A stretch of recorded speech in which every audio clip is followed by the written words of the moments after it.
prophecy came 23 years ago, whispered by a dying oracle whose eyes had gone milk-white with vision. The young Alpha King, barely more than a boy, then still unmarked by the scar that would later split his face, had knelt beside her pallet in the stone temple listening. "You will meet one with eyes of two colors," the old woman had rasped, her fingers clutching his wrist with surprising strength. "She will break the curse that haunts your bloodline, or she will end it entirely. There is no third path." Theron Blackwood, now 35 and bearing the full weight of a crown forged in conquest, had spent 2 decades trying to forget those words. He had failed. The curse was real.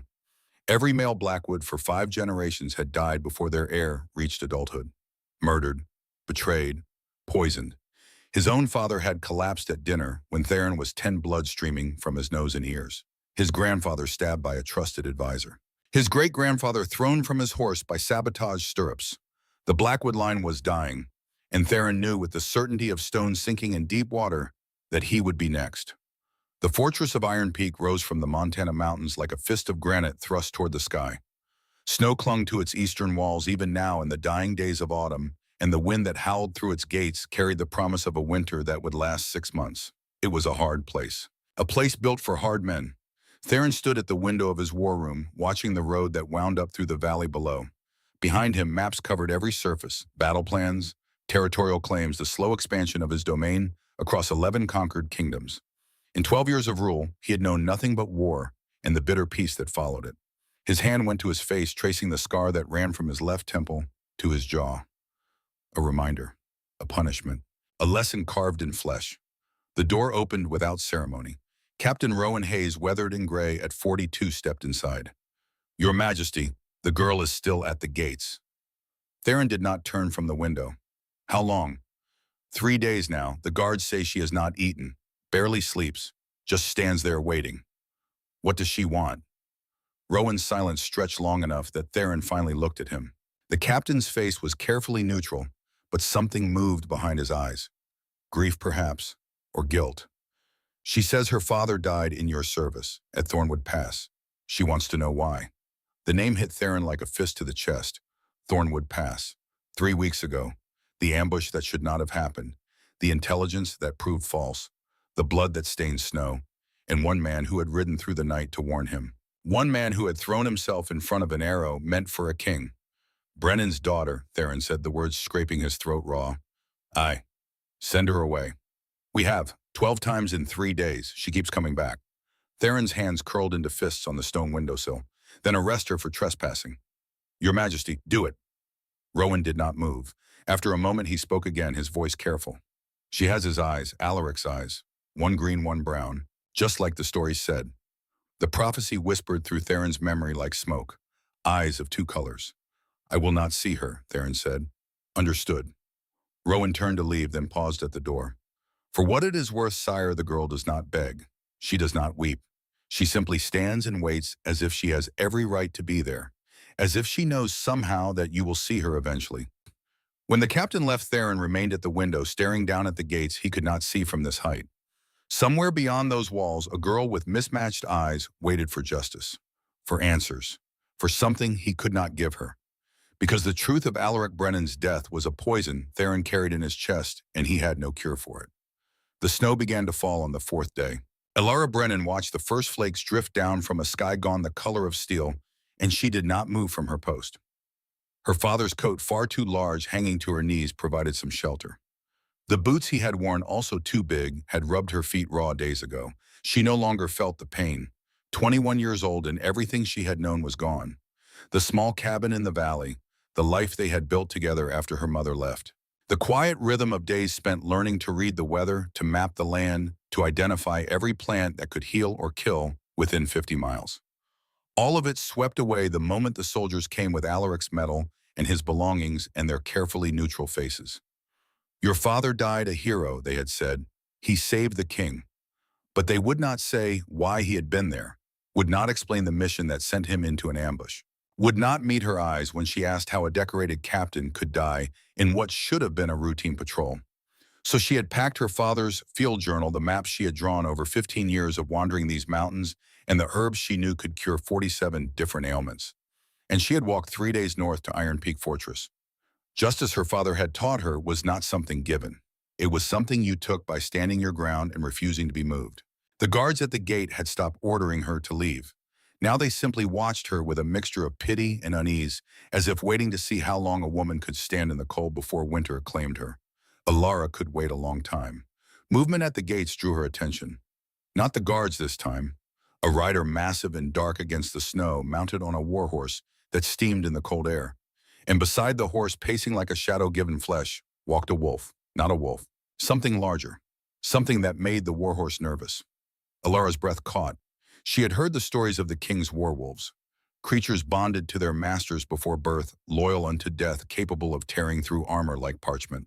This one was enormous easily, 400 pounds of muscle and scarred gray fur, with eyes the color of old amber. The rider's face was hidden by a hood, but Elara knew who he was, the way the guard straightened, the way the air itself seemed to contract around his presence. Alphaking Theron Blackwood, conqueror of 11 realms, the man who held her father's life in his hands and let it slip away. The warhorse clattered through the gate. The wolf padded beside it, silent as smoke. Elara stepped into the road. The world seemed to stop. Guards shouted. The warhorse reared hooves, striking the air. But Elara did not move. She stood in the center of the road, hands at her sides, and looked up at the king. "Please," she said. The word came out steady despite the hammering of her heart. "My father served you. Elara Brennan. He died in your war. I have nowhere else to go. I just want to understand why." The hood fell back. Theron Blackwood's face was not what she expected. Younger than the stories suggested, only 14 years her senior. Handsome in a brutal way, all sharp angles and hard lines. Dark hair shot through with early gray. And eyes like winter frost, pale and cold, and holding nothing she could read. But it was the scar that held her attention. A single line of raised tissue running from temple to jaw on the left side. Old. Deep. The kind of wound that should have killed. "Leave," he said. His voice was iron. Final. "My fortress is not a charity house." That should have been the end of it. Everyone watching expected her to run, to flee, to disappear like all the others this man had dismissed with that cold final voice. Instead, Elara turned toward the gate. 3 steps. That was all she managed. The sound that stopped her was not human. A growl, low and ancient and dangerous, that seemed to vibrate through the very stones beneath her feet. The wolf had moved. That massive creature, bonded to the king since before the wars began, had planted itself directly in the gateway. Its amber eyes fixed on Elara. Its body blocked her only exit. She could not leave. The wolf would not let her. Elara stared at the creature. The creature stared back. She had seen werewolves before from a distance. They ran alongside the king's armies, shadows made of muscle and teeth. Her father had told her stories about them, how they bonded to only one master in their entire lives, how they obeyed without question, how they killed without hesitation. This one was the largest she had ever seen. Even sitting, its shoulders came up to her chest. Its fur was the color of smoke and ash, streaked with old scars that spoke of battles survived. And it stood between her and freedom, as if it had been carved there by some ancient hand. "Fenrir," the king's voice cracked across the courtyard like a whip. "Move." The wolf did not move. Elara's heart hammered against her ribs. She did not understand what was happening. The king had told her to leave. She was leaving. She wanted to leave desperately because this place was cold and terrible, and everyone here looked at her like she was dirt. Fenrir lowered his massive head and took one step toward her. Elara stumbled backward. Her heel caught on the stone. She went down hard, palms scraping against frozen ground. And suddenly the wolf was right there, enormous and terrifying. He laid his head in her lap. Elara stopped breathing. The wolf's eyes closed. His great body settled against the ground beside her. One ear twitched. A long exhale escaped him, warm against her frozen fingers. Around them, the courtyard had turned to statues. "That is impossible," someone whispered. Elara did not know what was impossible. She did not know anything except that her hands were shaking, and the wolf's fur was warm, and he was very, very heavy against her legs. "Good boy," she whispered, because she did not know what else to say. The wolf's tail moved. Once. A tiny wag. Fenrir's eyes opened. Those amber depths stared into Elara's mismatched gaze, one green, one brown, and for just a moment she could have sworn she saw recognition flicker there, as if the wolf remembered something. Someone. Heavy footsteps approached. Elara looked up into the face of the Alpha King. He had dismounted. He stood 3 feet away, and his expression, she could not read it. But something had cracked behind that frost-cold gaze. Something that looked almost like pain. Fenrir has never done that. His voice came out rough, scraped raw. In 12 years, he has never let anyone else touch him. Elara's fingers tightened in the wolf's fur. I am sorry. I did not mean to. Oh, what is your name? Elara Brennan.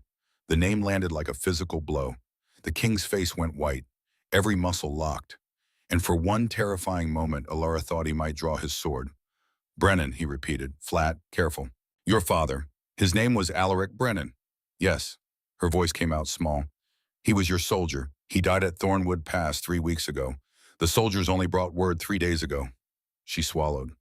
They sent me his medal and his boots. The boots do not fit. Silence stretched between them, thick and suffocating. The king's jaw worked. He looked at Fenrir, then at her, then back at Fenrir. Take her inside, he said finally. His voice had changed. Something had drained out of it, leaving it hollow. Find her a room, food, whatever she needs. A guard stepped forward hesitantly. Your Majesty, the wolf, Fenrir's head lifted. A growl rumbled through that massive chest. The guard went pale and stepped back. Fenrir will stay with her, the king said. Each word sounded like it cost him something. Apparently, he turned away sharply. His cloak snapped behind him as he strode toward the fortress, and Elara saw it before he turned the way his hands were shaking. The way he walked like a man carrying something too heavy to set down. The wolf nudged her hand with his nose. Those knowing amber eyes looked up at her, patient and ancient and unbearably gentle. I do not understand, Elara whispered to him. Why did you stop me? Fenrir rose to his feet. He was so tall that her head barely reached his shoulder when she stood. His great body pressed against her side, steadying her, warming her. Then he started walking toward the fortress, clearly expecting her to follow. She followed. The guards parted around them like water around stone. Everyone stared, a few whispered, but no one tried to stop them. At the inner gate, Elara paused. She looked back at the courtyard, at the massive iron gates at the road that led to nowhere and nothing. She had come here to beg, to grovel, to ask for scraps. Instead, a king's werewolf had chosen her.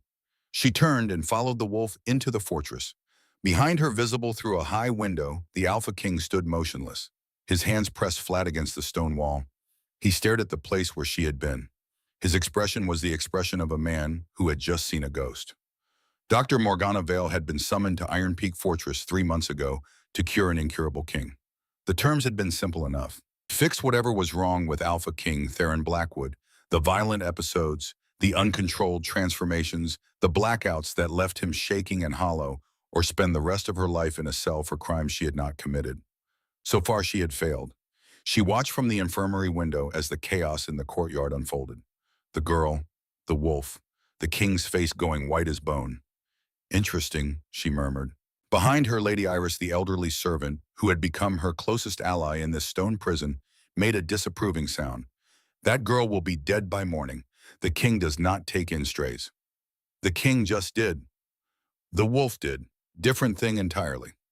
Morgana turned from the window. She was 32, dark-haired, with the kind of sharp features that made people uneasy. Good.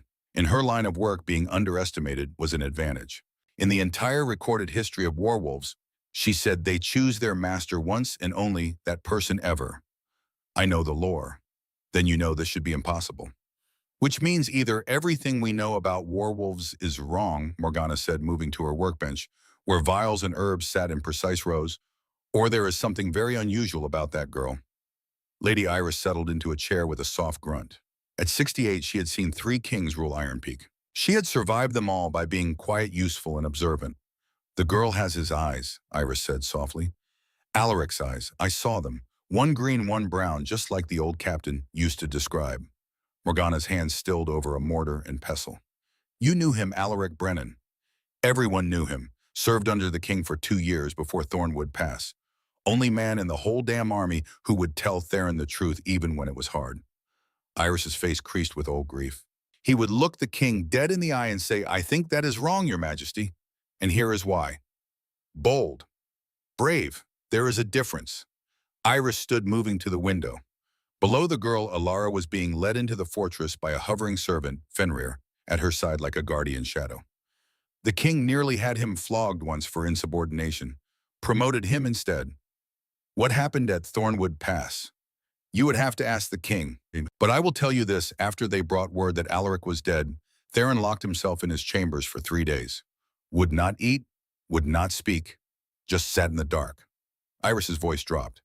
And when he came out, something in him was broken that has never healed.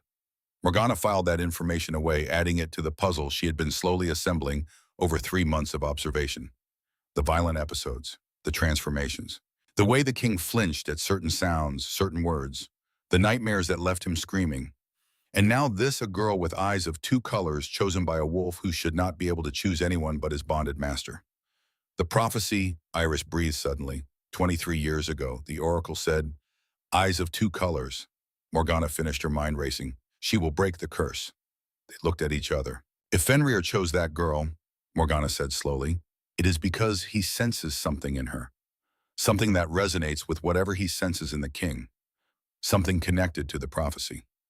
Magic, destiny perhaps, or something simpler, bloodline recognition. The wolf knew Alaric for 2 years. Perhaps he recognizes the daughter. I need to examine her, Morgana said. Through the window, Elara Brennan disappeared into the fortress, a small figure dwarfed by stone and shadow, and the massive wolf that paced beside her. Whatever she was, whatever she carried, it had already changed everything. Morgana could feel it in her bones. Dinner that evening was held in the small hall, a misnomer given that it could seat 80 people comfortably. Morgana attended as court physician, a position that required her presence but not her opinion. She took her seat at the far end of the long table and watched. The regent, Lord Cassius Hale, sat at the king's right hand, silver-haired, impeccably dressed, with the kind of calm smile that never quite reached his pale eyes. He had served as Theron's guardian during the king's childhood, regent during his minority, and now advisor in his rule. Morgana did not trust him. She could not say why, exactly. He was courteous, intelligent, efficient in his duties. But something about the way he watched the king made her uneasy, like a craftsman examining his work for flaws. The doors opened. Every head turned. Elara Brennan walked in. Someone had found her a dress, simple gray wool clearly borrowed, hanging loose on her thin frame. Her dark hair had been washed and braided, but it was her eyes that drew attention. One green as spring leaves, one brown as river stones. They swept the room with nervous determination. And beside her, pacing like a shadow-given form, walked Fenrir. The king's werewolf had claimed a new master. Whispers rippled through the hall like wind through wheat. A young woman followed behind Elara, not a noble clearly, kitchen staff by her simple dress. She had a round face and kind eyes, and she hovered near the girl with obvious protectiveness, carrying a small plate of bread and cheese. That is Seren, Lady Iris murmured to Morgana. Kitchen girl. She has apparently adopted the newcomer as her personal responsibility. Morgana watched Seren guide Elara toward a seat, whispering encouragements. The girl seemed genuinely fond of the stranger. Morgana noted it carefully. The king's gaze tracked Elara across the room with an intensity that stole breath. He looked at her like she was something dangerous, something precious, something that hurt just to see. Your Majesty, Lord Cassius's voice was smooth as aged wine. Surely the child should eat with the servants. She stays, 2 words, final as a tomb door sealing shut. Cassius's smile did not waver. Of course, he gestured to a chair. Come, child, sit. Elara looked at the chair, then at the wolf, then at the king, her chin lifted. Thank you, my lord, but Fenrir does not like you. The silence that followed was magnificent. The wolf had positioned himself between Elara and Cassius' ears. Flat hackles raised a low rumble, building in his chest. Cassius's composure cracked for just a moment. His eyes flickered with something cold and sharp. Then he laughed light and dismissive. Animals are such simple creatures. Fenrir is not simple, Elara said. Her voice was quiet but steady. He is wise. My father always said animals know things people forget how to see. A shadow crossed the king's face. A flinch quickly suppressed. Morgana leaned forward, slightly watching. Elara sat at the far end of the table near Morgana. Seren hovered nearby until a sharp look from the head steward sent her scurrying back to the kitchens. Fenrir's amber eyes tracked her retreat. A low growl, barely audible, rumbled in his chest. Elara placed a hand on his fur. What is it, boy? But the wolf only watched the doorway where Seren had disappeared, hackles slightly raised. The wolf curled at Elara's feet.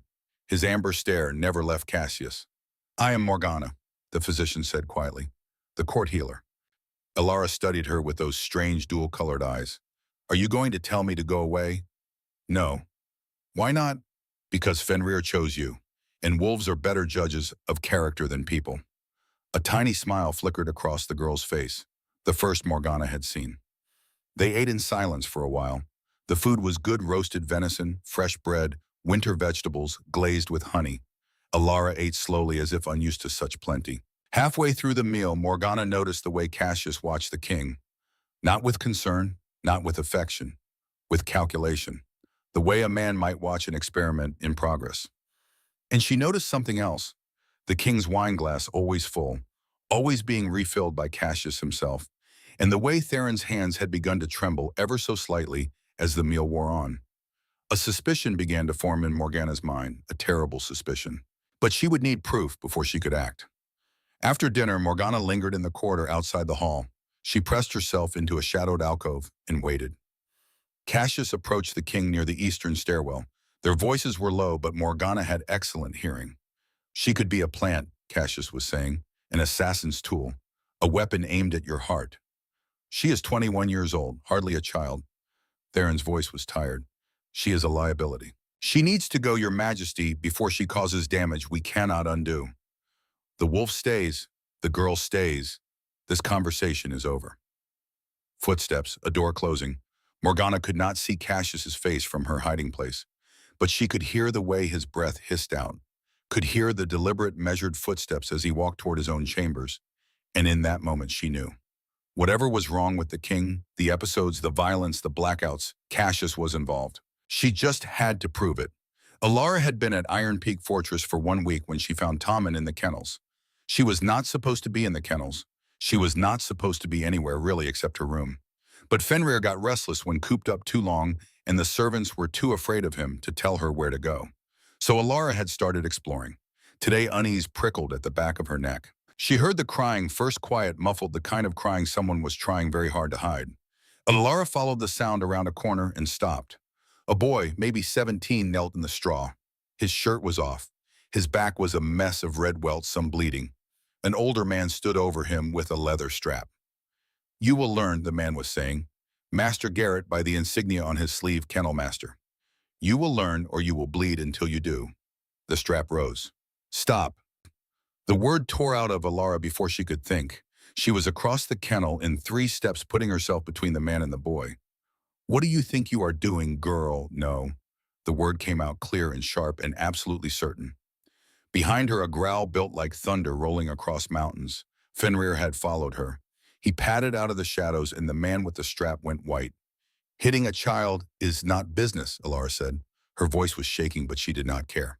My father said people who hurt children are cowards. She turned to the boy. What is your name? Tommen, he whispered. Come with me, Tommen. She took his hand and walked out of the kennel. Fenrir followed. The man with the strap did not move. The great hall was full when Elara marched in. She did not know there was a council meeting happening. She did not know that every important person in Iron Peak was watching the Alphaking review military reports. Your Majesty. Every head turned. The king looked up from his maps. His eyes found her, then the boy behind her, then the welts on the boy's back. His face tightened. Something dangerous stirred behind his frost-pale eyes. Explain. There is a man in the kennels hitting children with a strap. Tommen did not do anything wrong. He just dropped a bucket and the man was hurting him. The words tumbled out in a rush. I know you are very busy and I am sorry for interrupting, but my father said when you see something wrong, you have to say something. Your Majesty. Lord Cassius cleared his throat. Discipline among the servants is a matter for the household steward. I did not ask you. Cassius's mouth closed. The king rose from his chair. He walked toward them, tall and imposing, and Elara suddenly remembered all the stories about him. The Wolf King, the conqueror of 11 realms, the man who had waded through rivers of blood to build his kingdom. But she did not flinch. She thought about her father, who had stood up to bullies twice his size. The king stopped in front of Tommen. He crouched, bringing himself to the boy's level. Who did this? The Kennel Master, Your Majesty. Master Garrett. The king's jaw tightened. He stood and turned to the nearest guard. Bring me Master Garrett. Now, Ikba. His voice was ice. And send word through every hall in this fortress, any man caught striking a child will lose the hand that held the weapon. My word is law. A murmur ran through the council. Shock, approval, fear. The king turned back to Elara. That frost-cold gaze searched her face. Your father, he said quietly. What was his name again? Alaric, your majesty. His composure fractured, just for a moment. He taught you this to speak up, to protect the weak. Yes, even when you are afraid. Especially when you are afraid. Elara's voice trembled but did not break. Father said courage is not about not being scared. It is about being scared and doing the right thing anyway. The king stared at her for a long moment. Then his hand came down on her head, brief, gentle, almost like a blessing. Your father, he said, and his voice cracked on the word, was the best man I ever knew. Elara blinked. You knew him. But the king had already turned away. He was walking toward the doors, and his face had gone hard and cold again. Elara stood in the middle of the great hall with Fenrir pressed against her side. The king had known her father, had called him the best man he ever knew. But then why had he died? Why had no one come for her? Why had she been left alone? Come, child. Morgana had appeared beside her. Let us find you both some food. Elara let herself be led away, but she kept looking back. When Theron spoke of Alaric, his voice had broken like a man confessing to murder. 2 weeks passed, and Morgana watched everything. She watched the way Elara moved through the fortress like sunlight finding cracks in stone. The servants who had ignored her now nodded when she passed. The stable boys saved scraps for Fenrir. The kitchen staff, especially young Saren, slipped her extra bread, and she always shared it with whoever looked hungriest. She watched the way the king watched Elara. He kept his distance always, observed from doorways, lingered at windows overlooking the training yard where Elara played with Fenrir. But he never approached her unless forced to. He was afraid, Morgana realized. Afraid of what the girl represented, what she might discover. Morgana intended to discover it first.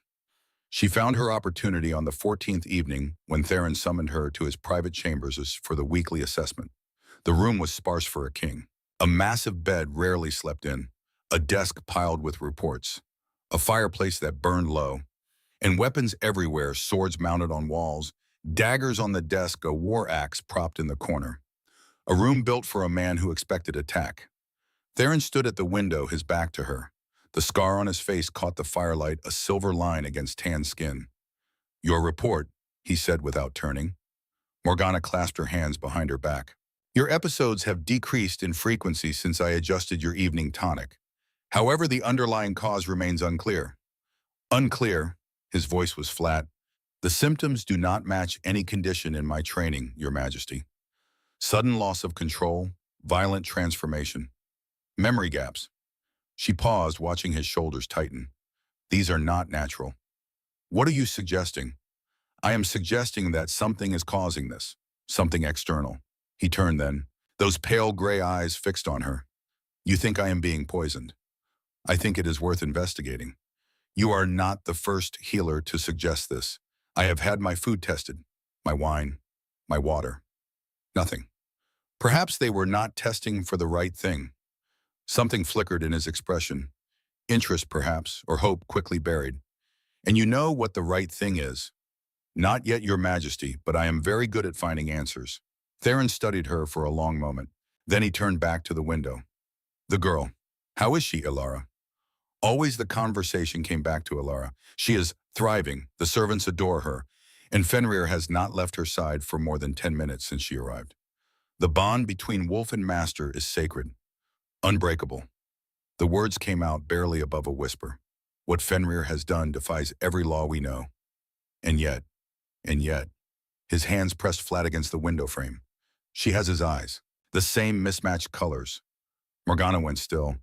Whose eyes, Your Majesty? A long pause. Wind rattled the window panes. No one, Theron said finally. Forget I spoke. But Morgana did not forget. She stored it alongside the other puzzle pieces. May I ask something, Your Majesty? You may ask. The girl's father, you knew him well. His shoulders went rigid. He died at Thornwood Pass. Yes. How? The silence was absolute. For a moment, Morgana thought he would not answer. Then he died because I gave an order based on information I trusted, information that was wrong. Morgana's mind raced. Wrong information, a trusted source, a soldier dead because of it. Who gave you the information? Theron's head bowed, his hands curled into fists against the stone. I have asked myself that question every night for 3 weeks. He did not answer, but Morgana saw the way his gaze had shifted not toward the door, but toward the western wing of the castle. Toward Cassius's chambers, a knock shattered the moment. "Enter," Theron called, his voice snapping back to cold authority. A servant appeared. "Your Majesty, Lord Cassius requests your presence in the war room." Theron straightened. The mask slid back into place, iron control, glacial composure. "We are finished here. Continue your work. Report any findings directly to me." He strode past Morgana and the door closed behind him. She stood alone in the king's chambers, her heart beating fast. He had not looked toward the door when she asked who gave him the information. He had looked toward Cassius's wing. That night, Morgana could not sleep. She paced her chambers, reviewing everything she knew. The episodes had started 4 years ago, shortly after the king took full control from his regency. Cassius had remained as advisor, trusted, indispensable. The symptoms: loss of control, violent transformation, memory gaps. They worsened under stress. She needed proof, and she knew where to find it. The corridor outside Cassius's chambers was empty. Morgana moved like a shadow. Before she had been a healer, she had been other things. Things that required silence and stealth. The door to his study was locked. She picked it in under a minute. Inside the room was meticulously organized. Too neat. The study of a man with secrets to hide. She searched carefully. The ledger showed nothing unusual. But then her fingers found a seam in the desk drawer, a false bottom. Her pulse quickened. Beneath the false panel lay a small leather journal. She opened it with trembling hands. Formulas, dosages, notes in cramped handwriting. Subject responds to increased concentration with heightened aggression and loss of rational control. Transformation becomes involuntary. Memory of episode is fragmentary or absent. Recommend continuing current regimen. Morgana's blood ran cold. She turned the pages. Dates that corresponded with Theron's episodes. References to something called thornbloom extract, a neurotoxin. In small doses, it caused confusion and irritability. In larger doses, it could induce violent episodes and blackouts. Cassius had been poisoning the king for years. A sound in the corridor. Morgana closed the journal and slipped it into her cloak. She was out the window and onto the narrow ledge before the door opened. She pressed herself flat against the stone, not breathing, as torchlight flickered inside. Footsteps. A pause. Then the door closed again. Morgana waited a full 10 minutes before climbing down. She had proof, but she needed to catch him in the act. She needed to identify which food or drink carried the poison before she could stop it. The anniversary feast was tomorrow. She would watch everything. The great hall blazed with light and sound. Nobles and soldiers filled every seat. Wine flowed freely, too freely. Morgana positioned herself near the king's table, watching Cassius with predatory focus. The advisor was charming, attentive, personally ensuring the king's goblet was never empty. By the second hour, Morgana could see the signs beginning. The tightness around Theron's eyes. The way his hands gripped the table-edged knuckles, white. Across the hall, Elara sat with Fenrir, feeding him scraps under the table. She was laughing at something Lady Iris had said. The old woman had taken to sitting near the girl during meals, a quiet guardian presence. Then Theron's head snapped up. His breathing changed, color draining from his face. Pupils dilating, a tremor starting in his hands. "No," he breathed. "Not here." He shoved back from the table. His chair crashed to the floor. "Your Majesty," Cassius's voice was perfectly concerned. "Are you unwell?" Theron did not answer. He was already staggering toward the side door, hands pressed against his temples. Elara was on her feet. "Wait! Elara, do not!" Morgana called, but the girl was already running. Fenrir bounded ahead. The wolf reached Theron first, pressing his massive body against the king's legs, trying to slow him, steady him, but Theron's back arched. His bones began to crack. "Everyone out," Morgana commanded. "Clear the hall." Chaos erupted. Nobles scrambled for the exits. Servants fled. In the madness, Morgana saw Cassius standing perfectly still. Watching like a man observing an experiment in progress. The transformation took Theron completely. A massive silver wolf stood where the king had been, surrounded by torn clothing. His eyes held no recognition, only blind fury. He lunged, not at the fleeing crowd, at Elara. Fenrir intercepted him. The two wolves crashed together with a sound like thunder. They rolled across the floor, snarling, snapping claws, tearing at fur and flesh. And Elara walked toward them. "Stop!" Morgana screamed. "Run!" But the girl kept walking. Her small hand reached out. "It is all right," she said softly. The hall had emptied now, just her voice carrying through the wreckage. "I am here." The silver wolf froze mid-snarl. Elara placed her hand on his muzzle. You are not a monster. Monsters do not protect children. You are good. I know you are good. The wolf's chest heaved. A shudder ran through his massive body, and then slowly and possibly he sank to the floor. Elara sat down beside him. Her small hands stroked his fur. I am here. I will not leave. Morgana stood motionless in the shadows by the far door, and there, half hidden behind a pillar, Cassius watched. His face held no concern, only calculation. Their eyes met across the ruined hall, and in that moment Morgana knew. He knew she had found the journal. He knew she suspected, and he was already planning what to do about it. The king did not wake for 6 hours. Morgana stayed with him, monitoring his breathing, his heartbeat. Elara refused to leave. She sat curled against Fenrir, her hand resting on the silver wolf's flank. He dreams, Elara said softly, breaking the silence. Bad dreams. I can feel him shaking. How did you know he would not hurt you? Morgana asked. Elara considered the question. I did not know, but he was hurting. When people are hurting, they need someone to stay. Near dawn, the wolf stirred. The transformation reversed slowly, painfully. Morgana turned away, giving him privacy. When she looked back, Theron sat slumped against the wall, wrapped in a cloak someone had left. His face was gray, hollowed out. Elara had not moved. You stayed, Theron rasped. You needed me to. He stared at her. I could have killed you. You would not. You do not know that. Yes, Elara said simply. I do. Theron's head fell back against the stone. Leave us, please. Morgana hesitated, but the danger had passed. Whatever needed to happen between the king and this girl, it was not her place to witness. She slipped out the door. Inside, silence stretched like a drawn bowstring. Theron opened his eyes. Elara sat 3 feet away, watching him with those strange dual-colored eyes. Your father, Theron said. His voice came out wrecked. I need to tell you something. Elara went very still. He served under me for 2 years. He was the only man in my army who told me the truth even when it was hard. He would look me in the eye and say, I think that is wrong, Your Majesty. And here is why. Father always said lying was for cowards. A broken laugh escaped Theron. He said that to me once. I nearly had him flogged. A pause. I promoted him instead. What happened to him? Theron's jaw tightened. There was a battle, Thornwood Pass. I received intelligence that enemy forces had massed in the Eastern Valley. I sent a company to intercept them. Alaric led it. He swallowed hard. The intelligence was wrong. It was a trap. He died in the trap.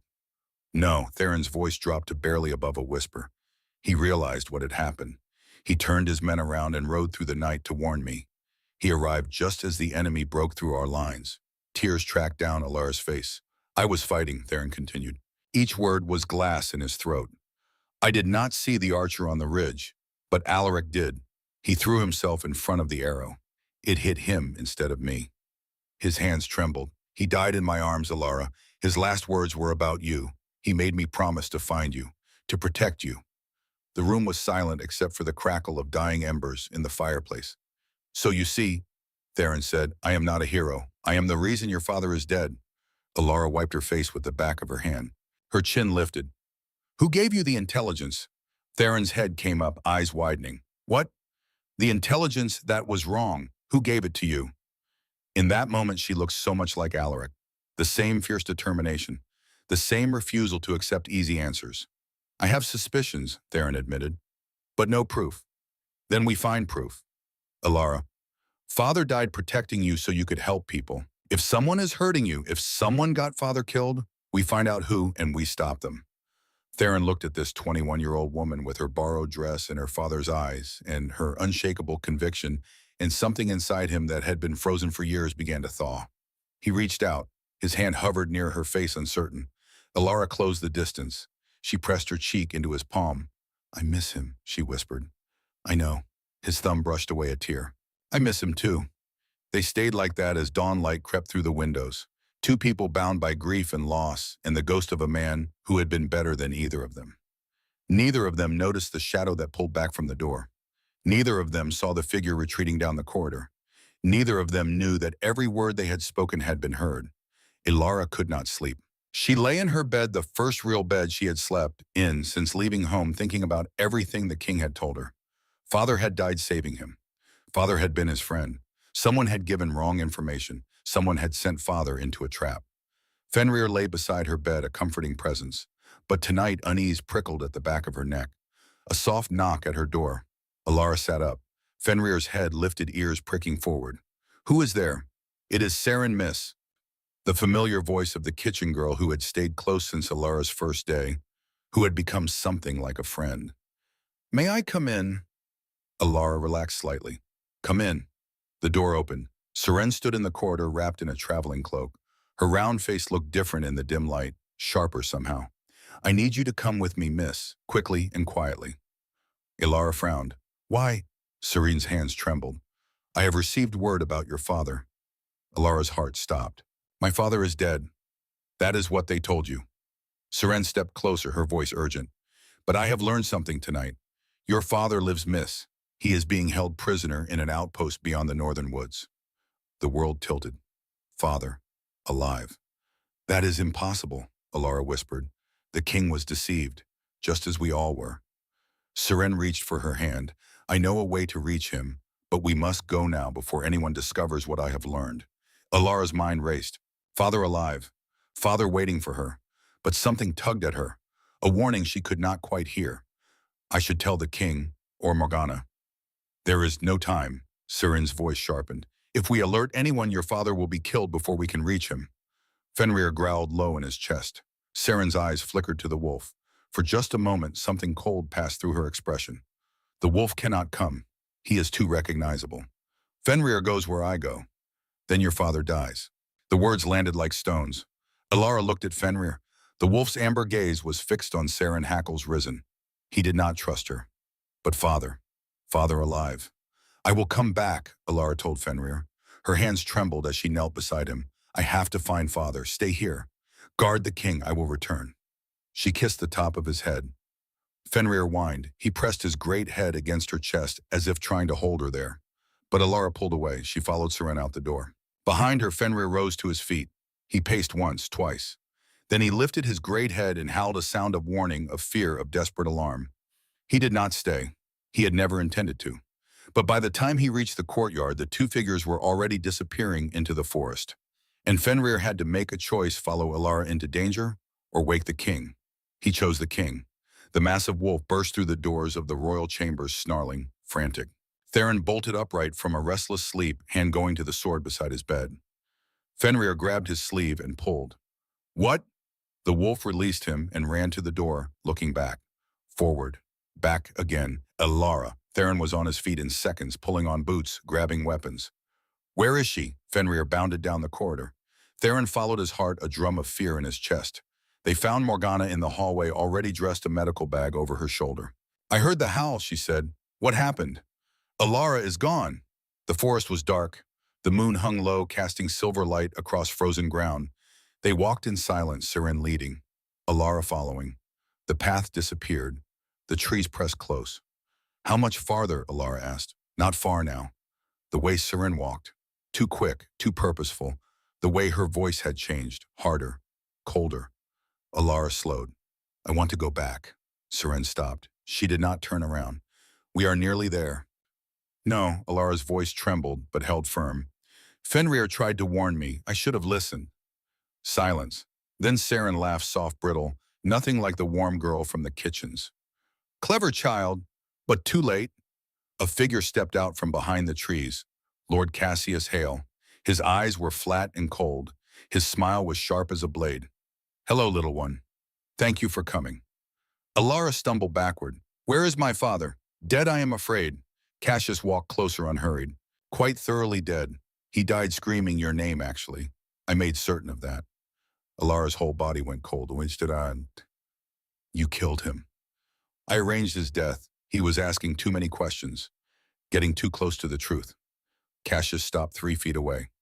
"Just like you. The king will find out. Morgana will be dealt with, as will anyone else who threatens my work." Cassius tilted his head, studying her like a specimen. "I have spent 20 years building this kingdom. 20 years molding Theron into the weapon I needed. I will not have an orphan and her dead father's memory undo everything." Elara's chin lifted, despite her fear, despite everything. "The king is not your weapon. I made him what he is, Every violent episode my design. The poison in his wine. I taught him to believe he was broken so he would need me. Cassius's voice was soft, almost gentle. And now I must be practical about you. He drew a blade, curved, dark. No one is coming to save you, child. No one even knows where you are. He stepped forward. Elara screamed. One word, one name. Theron. The name echoed through the trees, desperate and loud. Cassius smiled. He cannot hear you, we are too far. A howl split the night. Distant at first, then closer. Cassius's face changed. The trees exploded. Fenrir burst through the underbrush, eyes blazing like twin suns. He hit Serene first, throwing her aside with casual violence. Cassius lunged for Elara. Something larger hit him. A silver wolf, massive and terrible, crashed into Cassius. The blade flew from his hand. His body slammed against a tree hard enough to crack bark. Theron transformed but controlled precise, pinned Cassius to the ground with one massive paw. Wait, Cassius gasped, all his composure shattered. You need me. Without me, you are nothing. The wolf's jaws closed around his arm. Not biting through, just holding. A promise. Cassius screamed. Stop. Elara's voice cut through the clearing. The wolf froze. Do not kill him, Elara said. She was shaking, tears streaming down her face, but her voice was steady. He needs to answer for what he did. Killing him is too easy. Too quick. A long moment passed. Wind sighed through the pines. Then the wolf released Cassius's arm. Fenrir padded to Elara's side, pressing against her protectively. The silver wolf turned toward her, an arrow black-shafted flying from the trees. Seren listened despite her injuries, bow and trembling hands, aimed at Elara. The silver wolf moved. The arrow took him in the chest. He crashed to the ground. No! Elara screamed. She was at his side in an instant. The wolf transformed, shifting back to human form, Theron naked and bleeding, an arrow protruding from below his heart. Morgana! Elara screamed into the darkness. Morgana! Footsteps, crashing through brush. Morgana appeared, guards behind her, torches blazing. She saw Theron, saw the arrow, saw the blood. Move aside, she commanded, dropping to her knees beside him. Is he breathing? Elara's voice was terrified. Morgana pressed fingers to his throat, found a pulse weak, thready, but there. He is alive, barely. We need to move him, now. Guards lifted Theron carefully onto a litter. More guards secured Cassius and Seren, binding them in iron. Elara knelt beside the litter, her hand finding Theron's. He saved me again. He is stubborn that way. Morgana's hands were already moving, assessing the wound, calculating. Come, we have work to do if we want to keep him. They carried him through the forest back toward Iron Peak. Elara walked beside the litter the entire way. She did not let go of his hand, not once. 3 days. Morgana barely slept. She removed the arrow black iron designed to kill shifters by preventing transformation and healing. She fought the infection that bloomed from the wound like dark flowers. She mixed compounds that her grandmother had taught her, herbs that grew only in the deepest parts of the forest, tinctures that smelled of earth and old magic. Lady Iris brought food Morgana barely touched, and tea she drank without tasting. Elara never left the room. She talked to Theron constantly, her voice a steady stream of words in the dim chamber. You have to wake up. This is my home now, and you cannot have a home without people in it, without you in it. On the third evening, Morgana heard something that made her hands still over her mortar and pestle. Laughter. Rough, weak, but unmistakably laughter. She has you there. Theron rasped, his eyes open for the first time in 72 hours. Elara launched herself at him. Theron made a sound of pain, but his arms came up around her. I am sorry, she sobbed into his shoulder. I should have told you I was leaving. I should have seen what was happening. I should have... Enough. His voice was gentle despite its weakness. I should have seen it long before this. His eyes found Morgana across the room. You stayed. Someone had to keep you alive, Morgana said, setting down her tools. Her hands were shaking with exhaustion. Elara pulled back, wiping her face. Tell him the obvious thing. Theron's face did something complicated. I do not know how to say the words. I love you, Elara said simply. See easy. Theron looked at Morgana. She had moved closer now, standing at the foot of the bed. Dark circles shadowed her eyes. Her hair had come loose from its usual severe bun. She had never looked more beautiful. I do not deserve you, he said quietly. No. Morgana agreed, her mouth quirked. You do not. And I love you anyway. Morgana crossed the room, her hand found his. I love you too, even though you are extremely difficult. Elara made a sound of pure satisfaction. Now kiss. Theron looked at Morgana. Morgana looked at Theron. She is very bossy, he observed. She gets it from her father. Which one? Elara asked before anyone else could. Both. I have two fathers now. The one who gave me life and the one who saved it. She placed Theron's hand in Morgana's. And I am going to have a mother too. Morgana laughed. It came out tangled with tears. Theron's hand cupped her face, drawing her down. Stay, he whispered. Forever. I already told you I was staying. Stay as my queen. Morgana leaned down and kissed him. Behind them, Elara cheered. Fenrir, who had been lying quietly in the corner, howled. Spring came slowly to Iron Peak Fortress. The snow melted in patches. The trees budded. The fortress began to feel for the first time in Elara's memory like home. Morgana stood on the balcony outside the royal chambers watching Elara practice with a wooden sword in the yard below. The girl was terrible at it. She kept apologizing to the training dummy when she hit it too hard. Theron watched from the edge of the yard, arms crossed, fighting a smile. 3 months had passed since that night in the forest. 3 months since Cassius and Seren had been taken into custody. 3 months of slow healing for Theron's body and for something deeper. The violent episodes had stopped entirely. There had never been anything broken about him. Just poison. Just lies.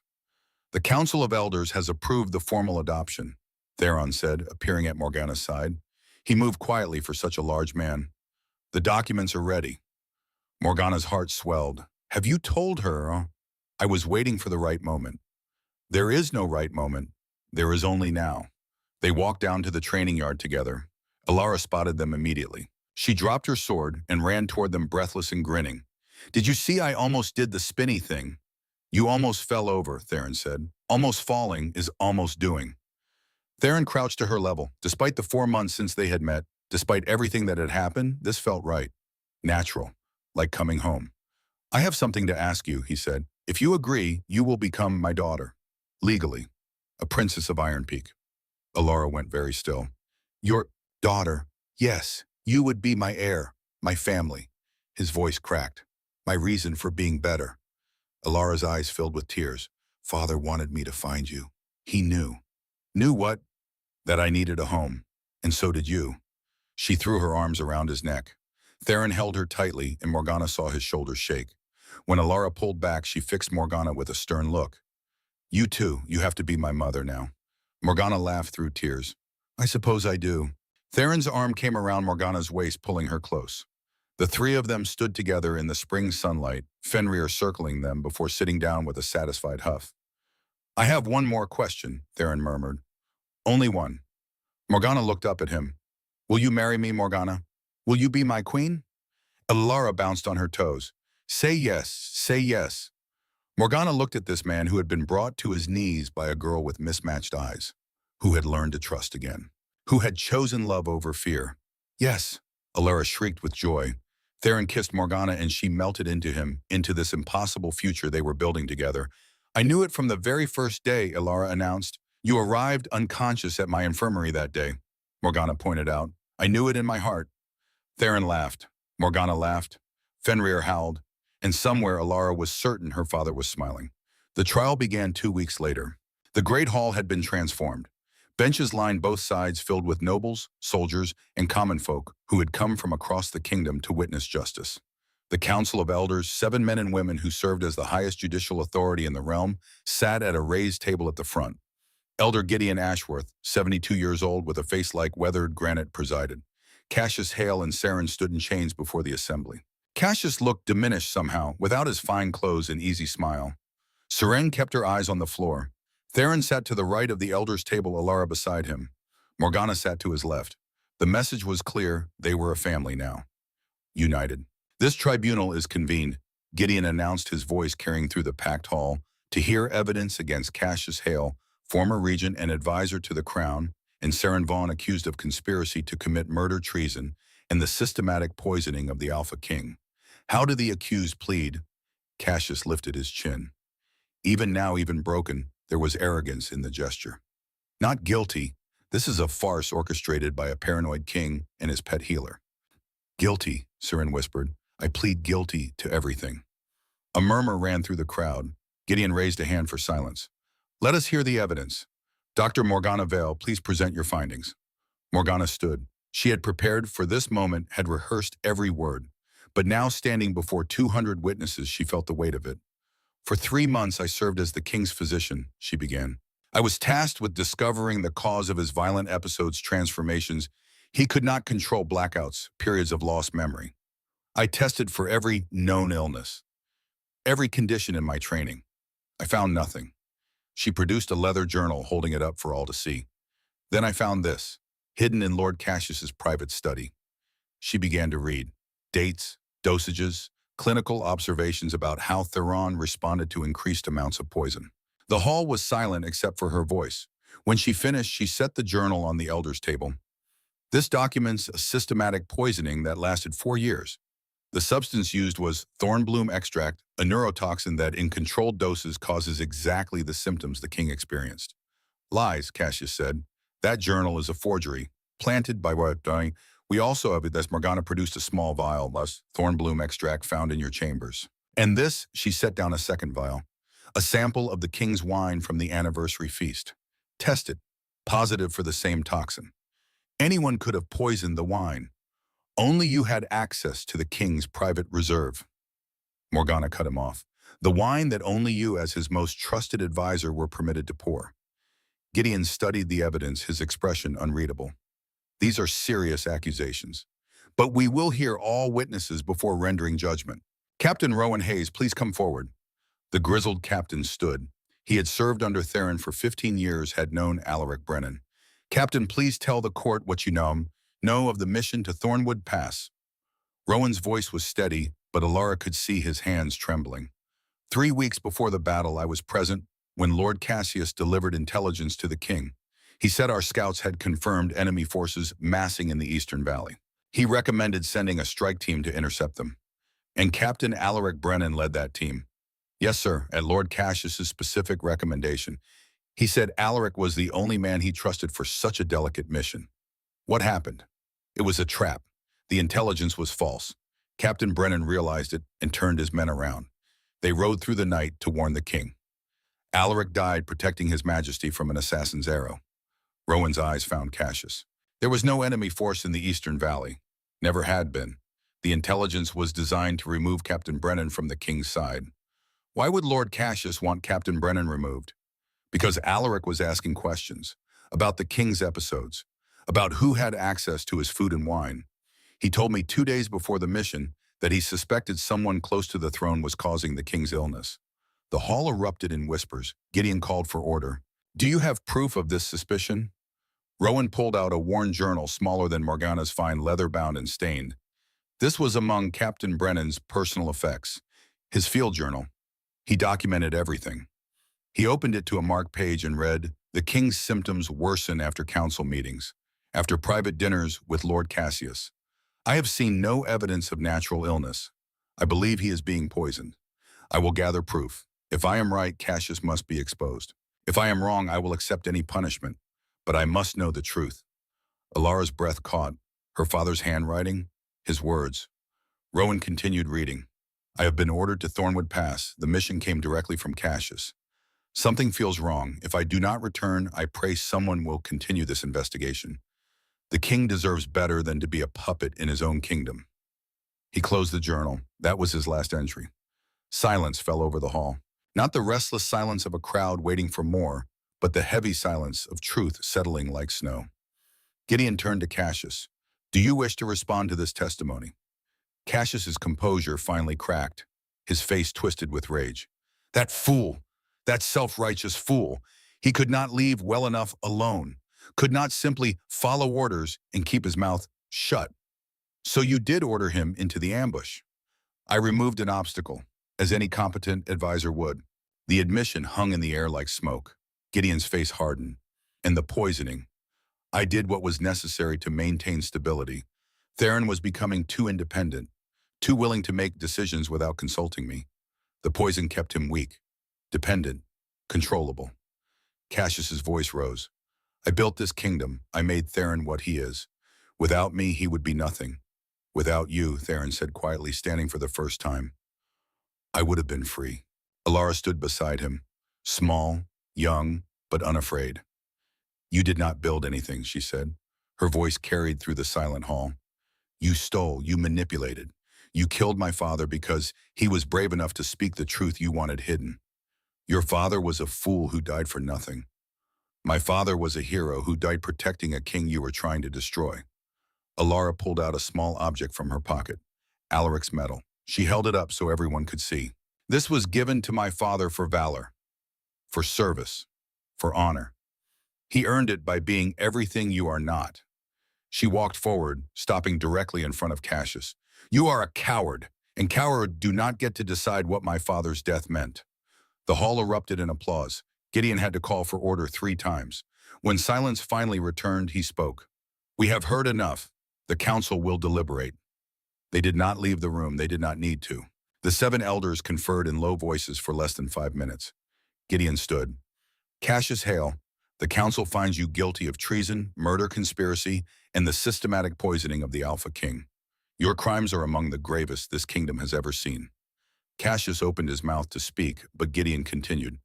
You will be stripped of all titles, lands, and holdings. You will be banished to the Iron Isle there to live out your days in exile. You will never again set foot in this kingdom. This sentence is final and without possibility of pardon. Guards moved to take Cassius away. He fought them, screaming, You need me. This kingdom needs me. Theron is nothing without. The doors closed on his protests. Gideon turned to Seren. The girl looked up, tears streaming down her face. Seren Vaughn, you have pleaded guilty. What do you wish to say in your defense? Seren's voice shook. I have no defense, Your Honor. Lord Cassius raised me from childhood. I thought I owed him everything. He said Elara was dangerous, that she would destroy the kingdom. I believed him. She looked at Elara. But you showed me kindness, real kindness, and I betrayed you anyway. I am so sorry. Why did you help us in the end? Elara asked. Because when the king asked if you were safe, I saw his face. I saw real love, real fear, and I realized Lord Cassius had been lying to me about everything. Seren wiped her eyes. I knew I could not let him hurt you, even if it meant destroying myself. Gideon considered her. The council recognizes your cooperation and your remorse. You will serve 2 years of service to the crown working in the orphanage being established in the Southern District. After that time, your record will be cleared. Do you accept these terms? Yes, Your Honor. Thank you. As guards led Seren away gently this time, she looked back at Elara. I am sorry, she mouthed. Elara nodded. Forgiveness would take time, but there was mercy in the nod, recognition that people could change. Gideon addressed the hall. Let it be known that this kingdom will no longer tolerate corruption in its highest offices.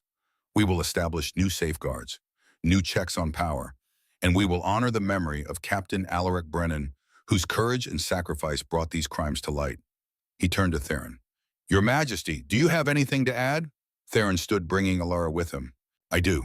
Effective immediately, I am establishing the following reforms. First, a Council of Justice, 12 citizens chosen by lottery, who will have the power to investigate any official, including the king himself. Second, an annual health examination by 3 independent physicians to ensure no monarch is ever again compromised by poison or illness. Third, full rights and protections for all citizens to report suspected corruption without fear of retaliation. Fourth, a memorial to Captain Elara Brennan in the main square, a statue of a soldier kneeling to protect his king with the inscription, Greater love has no one than this. His voice strengthened. And finally, I formally adopt Elara Brennan as my daughter and heir. She will be Princess of Iron Peak with all rights and privileges. And when she comes of age, she will rule beside me as co-regent. The hall erupted in applause. Elara looked up at Theron with wide eyes. Co-regent, you saw corruption and spoke up. You risked everything for truth. That is what leaders do. He placed his hand on her shoulder. Your father taught you well. Now you will help me build the kingdom he died protecting. The wedding took place 6 weeks later as spring turned to summer. The great hall was decorated with mountain flowers, white and purple and gold. Sunlight streamed through the high windows, turning the stone floors to honey. Morgana wore deep blue, the color of midnight, with silver thread worked through the bodice like stars. Her dark hair fell loose down her back. Theron stood at the front in formal armor, polished to a mirror, shine his scarred face solemn. Elara stood between them, wearing green to match one eye and brown to match the other. She held the rings, simple bands of mountain gold. Lady Iris performed the ceremony, her voice strong despite her years. Theron Blackwood, do you take this woman to be your queen to love and honor in all the days of your life? I do. Morgana Vale, do you take this man to be your king to love and honor in all the days of your life? I do. By the power vested in me by the old laws and the new I declare you married. What the mountains have joined, let no one separate. Theron kissed Morgana and the hall erupted in cheers. Elara beamed, clapping so hard her hands hurt. At the feast afterwards, she sat between her parents. That word still felt new and wonderful, and watched the celebration. Soldiers danced with servants. Nobles laughed with farmers. The rigid hierarchies that had defined Iron Peak for generations were beginning to soften. Tommen, now a junior member of the Royal Guard, brought her a plate of honey cakes. Thank you for saving me that day, he said quietly. In the kennels. You would have done the same. I was too afraid. Then be braver next time. Elara smiled. That is what my father taught me. We do not have to be perfect. We just have to try one. As the sun set, painting the mountains in shades of purple and gold, Theron found Elara on the balcony. She was staring out at the valley, at the road that had brought her here months ago. What are you thinking about? He asked. Father, I wish he were here to see this. Theron put his arm around her shoulders. I think he can, and I think he is proud of you. Do you really think so? I know so, because I am proud of you, and I am only beginning to learn what he knew all along, that you are extraordinary. Elara leaned against him. I wish he were here. So do I. Theron's voice was soft. But in a way he is. He lives on in you, in the choices you make, in the courage you show. They stood together as the first stars appeared. Inside, Morgana was laughing at something Lady Iris said. Fenrir dozed by the fireplace, gray muzzle resting on his paws. Seren, on supervised leave from her service, helped clear plates and accepted quiet forgiveness from the staff who had once been her friends. And in the Southern District, workers laid the foundation for an orphanage that would bear Elara Brennan's name.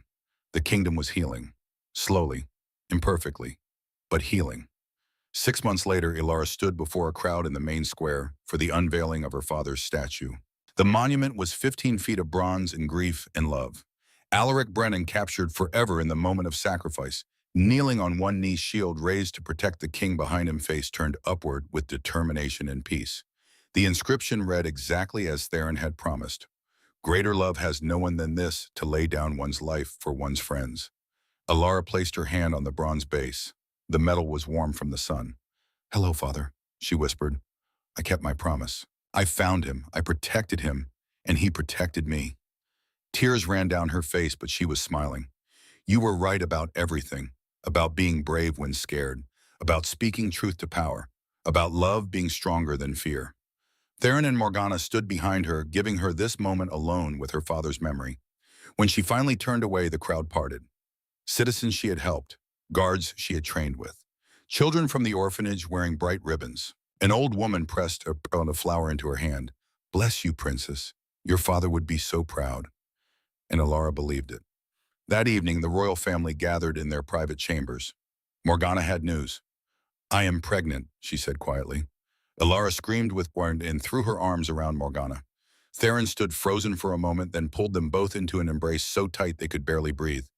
I am going to be a sister, and I am going to be a father, again. Theron's voice shook. A real father this time, from the beginning. Morgana kissed him. You are already a real father. To Elara. She chose you and you chose her, and that is just as real as blood. 3 days after the wedding, Theron summoned Morgana to his study. The charges against you, he said without preamble. The crimes you did not commit. Tell me. Morgana had known this moment would come. I was accused of poisoning a nobleman, Lord Edward Voss. He died in my care.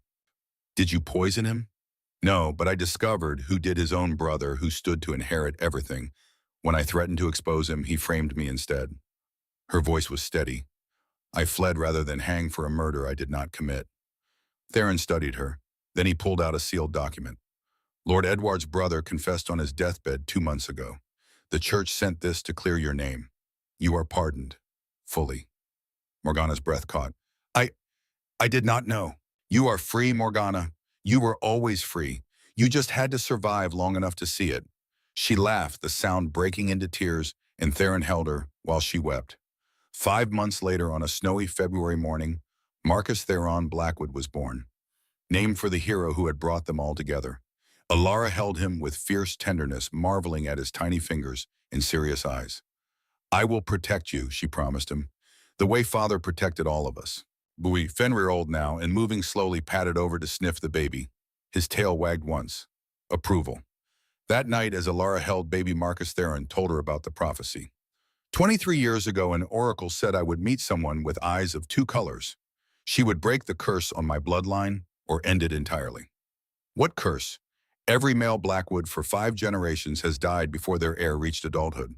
Murdered, betrayed, poisoned. His hand rested on Morgana's shoulder. Cassius was continuing that curse, poisoning me, planning to kill any heir I might have. But I broke it, Elara whispered. You did, by seeing the truth, by refusing to let evil hide. Theron smiled. The oracle said there was no third path, but she was wrong. You did not break the curse by ending my line. You broke it by saving it. Elara looked down at Marcus. So he will live. He will grow up. He will be safe. Because of you, Morgana said softly. The prophecy was always about you. Outside, Iron Peak Fortress stood strong against the winter wind. Inside, a family built from loss and love and impossible choices began writing a new story. Not one without pain, not one without struggle, but one where courage mattered, where truth was honored, where an orphan girl with mismatched eyes could become a princess, where love could heal even the deepest wounds, and where the sacrifice of one brave man created a legacy that would last for generations. Elara looked out the window at the statue in the square, visible even through the falling snow. Thank you, Father, she whispered, for everything. The baby stirred in her arms, her brother, her future. Behind her, Theron and Morgana stood together watching their children, their family, and somewhere in whatever place brave souls go, when their work is done. Elara Brennan smiled. His daughter was home. His king was healed. His sacrifice had meant something, everything.